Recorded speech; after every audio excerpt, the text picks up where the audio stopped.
Hey, Gabriel Lake, Hey, Gabriel Jose. where are we today? I am in San Francisco in the same place on the same couch. Never gonna move, ever. That's funny because it should be like your New Year proposition. That's Because what I was last year just you spent thinking. I mean, last year it was not a proposition, but you didn't do it either. You mentioned like multiple times that you were going to move, but you didn't. One day. But yeah, it doesn't matter much because I'm also in the same spot. I haven't moved. One day I could move. For now, I foresee myself staying Same in the spot. same spots. Me too. Yeah, Me doesn't too. matter. But in any case, it's a new year, same place, and we actually like decided to rewatch something. I'm the kind of person that I don't like to rewatch things. I think that I told you because I always had the feeling that it's never going to be like capturing the feeling of the first time that I watch it. The law of diminishing returns is real.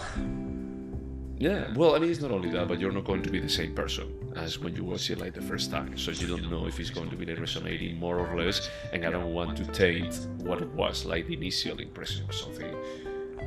But recently, as we were mentioning at the end of the previous podcast, is like Edward Norton's Glass Onion, a Knives Out mystery by Daniel Craig was released, and we mentioned that we both really like A Knives Out when it came out, and I remember like even like feeling surprised about both of us enjoying. Sometimes I feel like we're a bit highbrow, and this was supposed to be like just plain entertainment. It doesn't try to do like any kind of life-shattering or anything. It's like it's a movie that knows what it's trying to do. That is a homage to the classic Agatha Christie stories. Yeah, I So think I was, without like, really that the curious. killer cast, like if it was just Captain America and some other people, I would not have watched this. But enough, like Toni Colette. Yep, that's I'll it. watch. Yep. I do like this director, but yeah, this is not typically our sort of thing. Yeah, but it worked like so well that I was wondering how it would be like just watching it now. You know, like rewatching it now, like 3 years later, a pandemic later, and especially like when a new part is out. It's like how would it be to actually just like revisit something that we found enjoyable? Is it something that it would have like these diminishing returns? It would be like something that it would still like feel fresh. I don't know. I was like super curious. Instead of asking you, it's like, hey, let's watch Glass Onion, and that's it. It's like, let's just watch again where this came from. And you saw it in theaters, right? I saw it in theaters, Yeah. so we saw it like the summer of 2019, so almost 4 years ago. Yeah. Oh yeah, that's right. Yeah. So as this was my pick, I think that you have to summarize it. So this is a classic whodunit. So I guess we can do spoilers. All right, I'm just gonna do my best. I feel like a lot of detail here isn't worth it because that's the fun of the movie, and I'm not gonna remember all the details. But the story centers around a family that is the patriarch is Harlan Thrombey, played by Christopher Plummer. He is essentially the male Agatha Christie. He has had this enormously successful career as a mystery writer, and he lives in this. It's not creepy, but it's like an old mansion. Not creepy, but like it makes sense a murder mystery is going to take place in this house. It reminded me like quite a bit of this movie that I asked you had watched like during the Sleuth. Yes, sleuth. Sleuth. Yeah. Because it was also like a bit more of a house design for one of these mysteries. Because the whole house is like just plugged with details like from his books.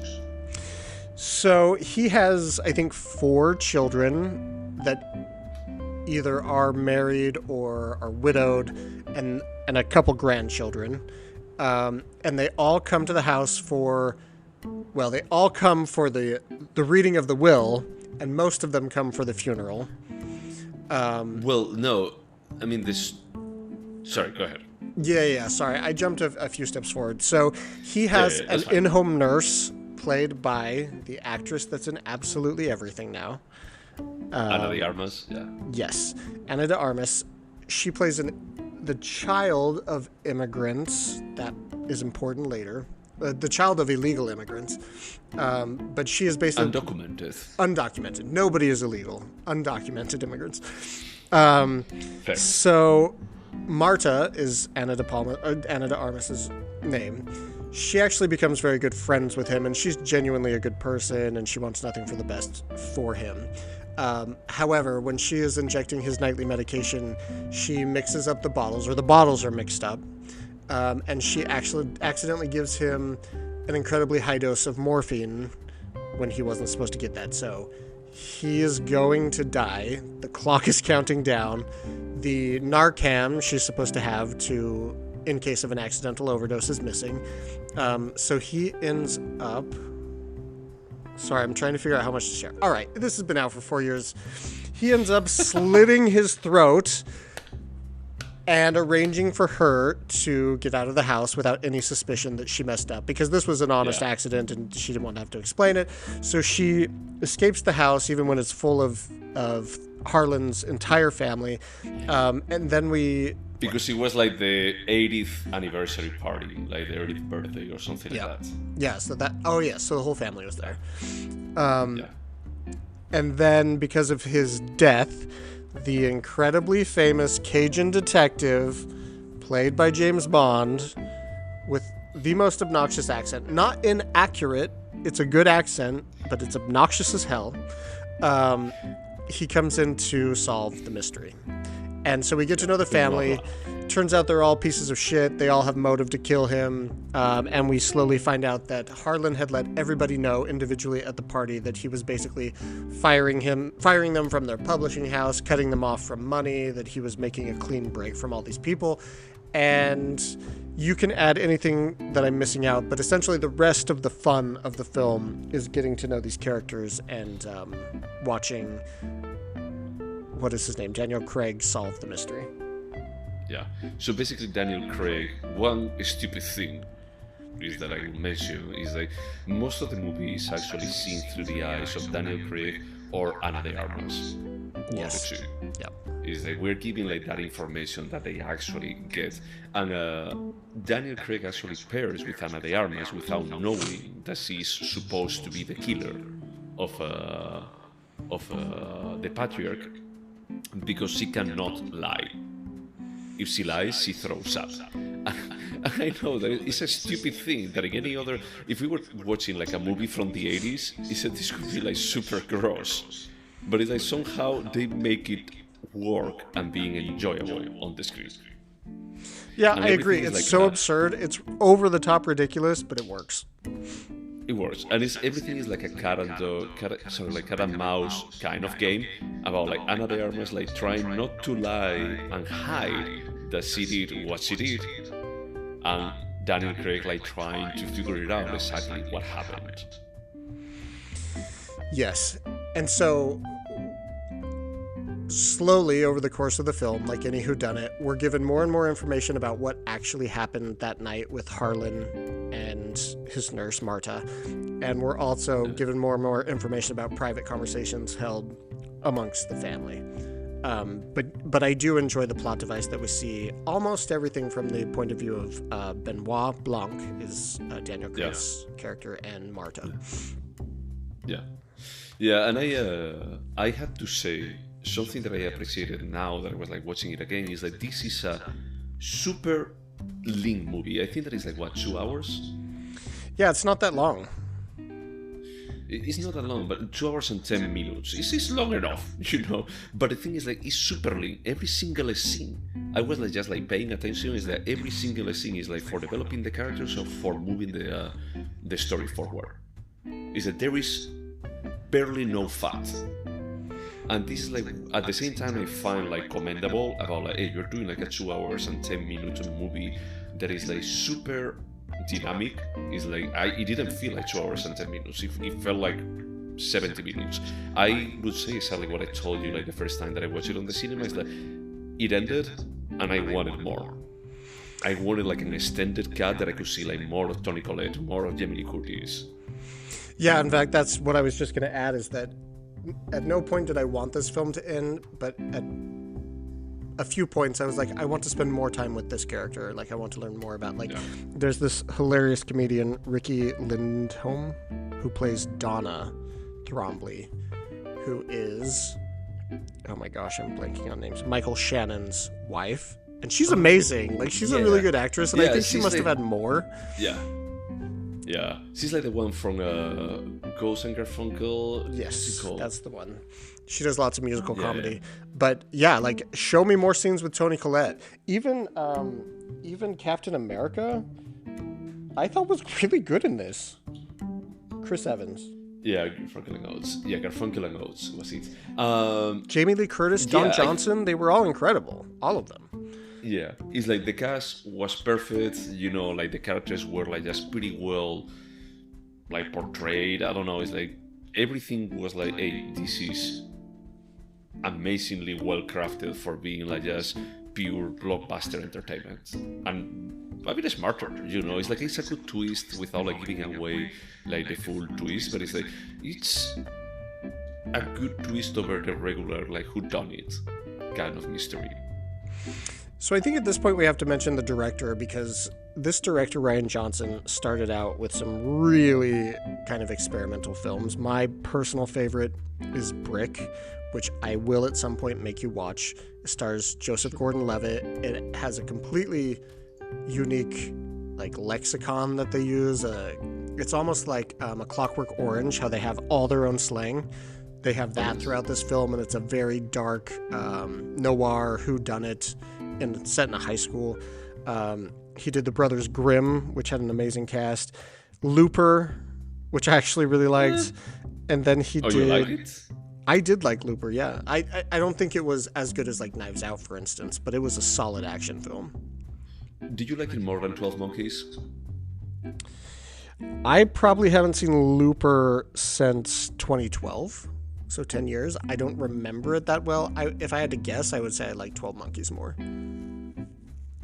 I would be willing to watch it again. I remember like just leaving saying, this is not 12 Monkeys and it's a similar kind of thing. Well, maybe I'll go rewatch it. I just remember leaving it 2012. I was at the height of pretension and thinking, okay, that was a solid action film. All right. And sci-fi. It's sci-fi, and I don't like sci-fi. Just a fun piece of trivia. Joseph Gordon-Levitt has been in every feature-length film Rian Johnson has done, including Knives Out, where he, I don't know if you remember, but after Harlan dies, we see Marta in her home with her sister and her mother, and the sister is watching a true crime documentary, and you're hearing about how someone is murdered on the television. That's Joseph Gordon-Levitt's voice. Wow. Okay, I had to say that on the cast for Glass Onion, Edward Norton's Glass Onion, there is no Joseph Gordon-Levitt. He's in it, and I will tell you when he's in it in the next podcast. Don't cheat. Don't look it up. Oh, you son of a bitch! Okay, that's amazing. That is even better than in Knives Out. Okay. But no, I think that now at this point, and it's not that we have changed like so much in the last 4 years, but we have watched like so many movies in the last 4 years that I was feeling like, dude, I'm going to be like just feeling like this is not like quality cinema, and I just felt it's like this is really well crafted. This is like just properly. I mean, it's not a tower, you know, let's just be honest. It's not so ambitious, but it's like for what it's trying to do, I just felt it's like, hey, this guy really understands, like, what are the elements of just doing entertaining kind of movies, like whodunit kind of movies, but just doing a script that I felt like, I mean, it's not Tarantino or anything like that. It's not, like, so ambitious, but he crafts, like, this kind of house of cards, and I cannot find. I mean, of course, there are like some parts that you feel okay, this really requires like some suspension of disbelief, but I found it like an amazing roller coaster, like a ride that I didn't want to get off. I agree. In our last episode, we talked about how there's often a gap between where a film is and where it wants to be, and then we talked about, do we want to be where the film wants to be? in this case, I feel like all the film wanted to be was cleverly entertaining, and it completely succeeded. And so I would call this elevated whodunit. It's not like art. It's not like I'm not going to think about this film nonstop about, I learned so much about myself or whatever. But in terms of like top tier entertaining murder mystery, this is it. Like, it doesn't get better than this, I think. Yeah, no, I fully agree. Also, I want to call out that Rian Johnson wrote the script, and he fleshed out such fully developed characters that had, and the actors are incredible, but they had such personality. What is the line that Toni Colette, she has this line where she looks back over her shoulder and she says something, and I'm like, oh, this is everything. Like, show me more of Toni Collette saying something sassy. I love the comparison between like Toni Collette and Jamie Lee Curtis characters. When Toni Collette says, and I was making jokes on the previous podcast about like, oh, you're that guy. I remember reading a tweet about an article from the New Yorker that you actually solved that thing with the ballet. And it's like, yeah, I'm the guy. And then Toni Collette is like, I read an article in the New Yorker where you actually, and he develops like the whole thing that is like, okay, yeah, that's interesting how he's actually presenting the characters. They are not only archetypes. Is that he fleshed them out like way more than they actually needed. Yep, they were real characters, and I wanted to spend more time with them, and I ate up every moment they were on the screen. Yeah, and I think that what we were discussing earlier, I had like the same feeling that is like when it was over, I didn't want it to be over. It's not that I wanted to watch like the same movie, but it's like I wanted to remain like in that world. And it's that the movie does like a bit more of what you would expect if you were like a private detective. It's like, hey, I'm just dropping here to solve this shit. Is that these are real people, and then I disappear and I never know anything of them. It's like they are just left to their own devices. I don't care. My role is done. Which is a theme we kind of continue exploring in Glass Onion. Yeah, exactly. Should we go over the questions? Let's do it. Alright. Would you watch it again? Yeah, this is a super fun movie. I see it kind of as like a great ride at Disneyland. Would I go on that ride again? Yeah. Fuck yeah, I would. Super fun. Yeah. It's exactly what it was like just feeling about. Like you have like the ups and downs, but you have like this story that is like going along, and it's like when you're done, it's like you're like, I will try it again. Especially if there is not a line in front of it. Exactly. Yeah, would you recommend it? Yeah, I would recommend this to basically anyone. Usually my criteria for this question is like if I would recommend it to my parents. And I went like a step like beyond this, and I watched it with my parents over the holidays. And I just started the movie. Initially I was going to be like watching it in English, with subtitles. And then my father, as soon as he actually just heard like the first word in English, like, can't we just change the language to Spanish on this?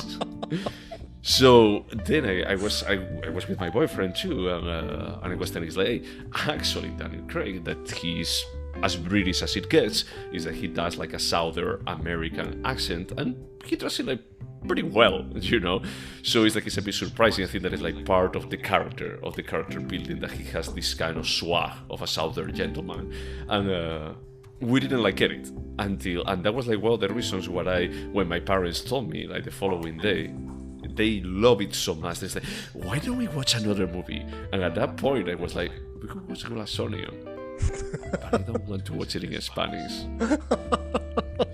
I feel a bit of a jerk now thinking about it. It's like, hey, I could have like given like this, enjoying like another movie with my parents, having like another like roller coaster ride with them, and I was like, you guys don't want to read. How did they dub the voice of Daniel Craig's character? Neutral, like just completely neutral. Okay. There is no accent, yeah. And that's like the part that I felt is that, hey, the accent is so good, it's so out of what you expect out of Daniel Craig. It's not that it's bad, it's actually like pretty good, but I just felt like, no, I rather hear his accent. I actually just traveled as well, and I was asking my husband nonstop for days, let's watch Glass Onion today, and he was like, yeah, we will, and then we never did, so I watched it on the plane back home. Okay. And then the day we got home, he was like, why don't we watch Glass Onion? And I was like, okay, I've never seen it. so I watched it a second time. Oh, okay. Like with a face of surprise. Oh my god, I didn't expect that. He would be like, oh, did you see that clue? I'm like, yeah, I saw it last time too. I saw it yesterday. I saw the clue yesterday. But with my parents, it's like, it got to a point that we were talking, like normal. So we were supposed to just like start watching the movie like at 10, and we ended up like started watching it like at 11. My parents never go to bed like after midnight. When it was midnight, my mother was like, oh, I'm starting to feel like a bit tired. I think that I'm going to go to bed. She went to the bedroom, she changed to her pajamas, and then she came back. We was like, no, I really want to know how it's going to end. Oh, I wish somebody took a picture of the three of you watching the movie in your pajamas. The four. Yeah. Oh, your sister was there? Yeah. No. My boyfriend was there. Oh, okay, got it. Yeah, the four of us. But yeah, it was cool, and they really enjoyed it, and I just felt they felt a bit like partially horrified by some of the violence, and the violence is not like to the camera, honestly. But like when one of the characters like shows dead like towards the end of the movie, is that they were like, oh my god, how gruesome. And like at the end, when there is like this scene with a knife, is that they were like, oh my god, that guy is crazy. So it was like adorable to actually like see them like react and narrate like what was happening on the screen. Aw, that makes me happy. Rian Johnson bringing families together over murder. Yeah, I had to say that Glass Onion, I think they would have been like a bit more. Save it for next. Yeah, okay. Yeah. Would you remember Knives Out? Yeah, I mean, it's only been 4 years or 3.5 years since the first screening, but I remembered a good portion of this film. So yes, it's memorable. Yeah, I'm not completely. I mean, I didn't remember like all of the how do you say like twists. I remember like what was like the end state about like where it landed at the end. But yeah, I think that I remember like enough that if in 5 years someone asks me, say, hey, what was this about? Is I could actually just summarize it like pretty well. Is there anything artistic about it? In that I called this movie an elevated whodunit, yes. It's the world he managed to write and bring to life, that takes a lot of craft. And I think the performances were exceptional across the board, even that girl from 13 Reasons. Oh my god, yeah. Yes, the answer is yes. Yeah, I will go with yes too. I agree with you. It's not that it's like artistic, like when we're talking about EO, it's like it has these stakes, like these aspirations, these like no, but it's like everything that it does it in such a well-crafted way. Yep. That I think that there is like it's an art, it's a craft, that is behind this, and it's not copying by the book what a whodunit mystery is. So, is it a timeless piece? Yes. Yeah. As long as whodunit mysteries exists, this could still be a timeless piece. Yeah, I was trying to think of anything that roots it in a specific point in time. Not really. There's no technology. There's no like current issues it's addressing. The thing with this movie is like until the point that someone shows a phone is that you could think that it's like from 40 years ago. Yeah. There is some references to like the son of one of them being an alt-right Nazi. That was pretty funny. But you can actually just call him a Nazi. You don't have to call it alt-right. Is that term has been existing for a while.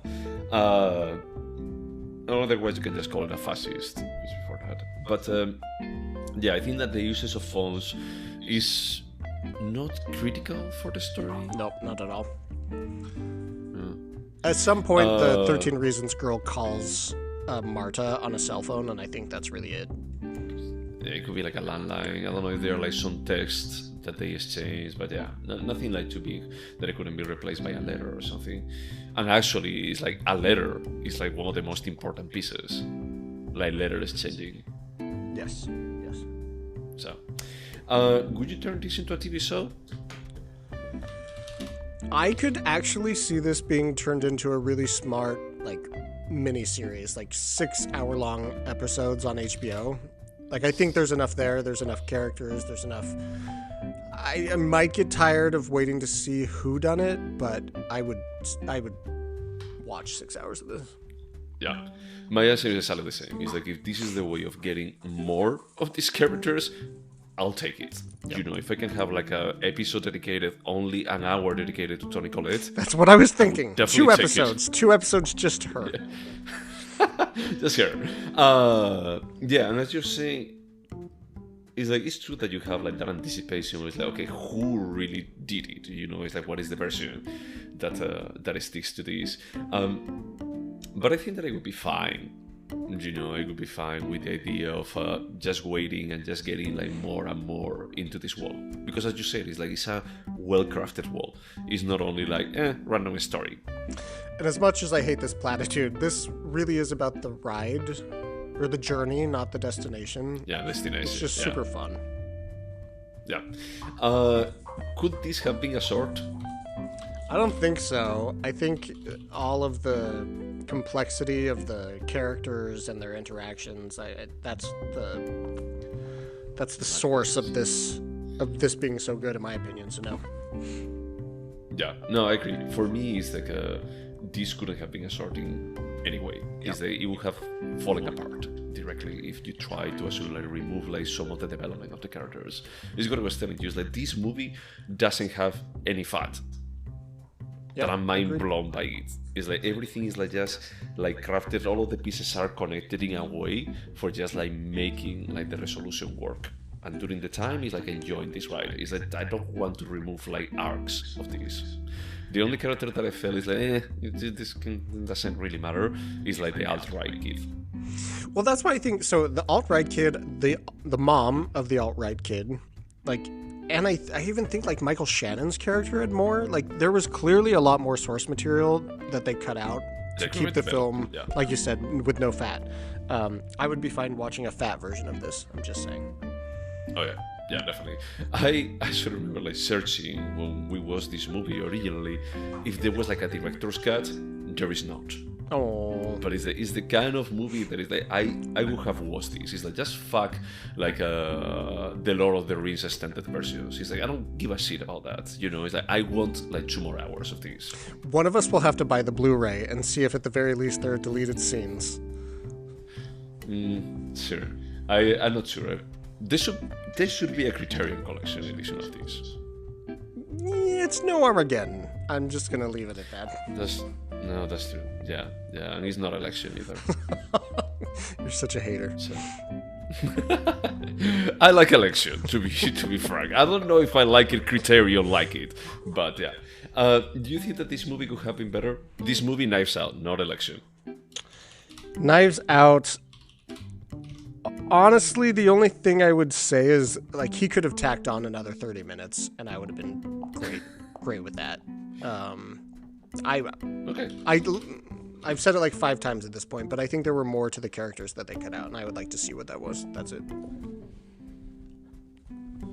I was going to go with no, but I think that I'm going to go with yes, not from the perspective that I think that is bad, but I don't think that it would have damaged this movie when it was like so well crafted. If in the same careful way he had extended like some of these, but at the same time, I don't know. Yeah. I don't know if it would have worked in the same kind of way. Yeah, maybe we just trust Ryan. He gave us the best possible product. I'm going to go with no. Yeah, with yes. Should we score this? We should. This was your pick. So I score first. I'm gonna call this an 8. My score is also an 8. I was between like an 8 and an 8.5. I think that this is like a super enjoyable movie. I think that it's a movie that everyone can watch. The only reason it's not an 8.5 for me is because then we get into this like elevated art sort of cinema. And this film is exactly where it wants to be, but it is not art, in my opinion. Yeah, I was like just checking what was the last 8.5 that I gave, and it was like Fire Will Come, and this is not Fire Will Come. Yeah, it's just playing in two different leagues. Yeah. So amazing. What did I get movie. to Fire Will Come? 8.5 too. Good for me. Yeah, that's a great movie. So and Kill Bill we both gave an 8.5 because it was both of the Kill Bills. Oh, that's right. I was like, yeah, Kill Bill 1 should have been a 9. Yeah, but we agreed it was going to be only one movie. This is 2 movies, at least, so this doesn't dictate what we're going to be like giving to Edward Norton's A Knife Out mystery Glass Onion by Daniel Craig. In fairness to Kill Bill Volume 1, Glass Onion is not a sequel, it just takes place in the same universe. Correct, it has like one character. Yeah. That's fair, one character in common. Okay. Anything else to say about Knives Out? Just go see it. This is fun. Nobody regrets seeing Knives Out. Nobody. Where did you watch it? Netflix on my tablet on the plane. Oh, wait, no. I watched this at home on my enormous television. Knives Out? The original one we're reviewing. Yes. I rented it from Amazon. Oh, gotcha. Yeah, because in Spain they had it on Netflix. On Filmin? Oh, I should have used my Netflix. VPN. Yeah. Yeah, you could have used a VPN. It's like I didn't realize how I was telling you this, but it's like it was like just when I saw the Glass Onion was out, it's like of course Knives Out, it has to be on Netflix. It wouldn't make any sense, and they don't have the license here, but they do in Spain. So, I mean, so for next week, for next time, we're going to be like talking about Glass Onion. This is pretty. I obvious. was gonna pick the Turin horse. I don't. Fine, we'll watch Glass Onion. What was the name of the director of Bellatar? Bellatar. Imagine a whodunit mystery by Bellatar. Oh, that's so boring. Like 7 hours. The resolution is going to be incredible. It's going to be like 5 seconds of bliss, of ecstasies, but 7 hours of grainy footage. Who done it? No one. No one did anything. But we're all miserable, and humanity is awful. Exactly. Okay, to everyone out there listening to us, thank you so much. Happy New Year, if we didn't say it the previous time. And anything else that I should do? Wash your hands unless you already have COVID, like me, and then you don't need to bother with that. Yeah, just enjoy COVID. Okay. All right, bye.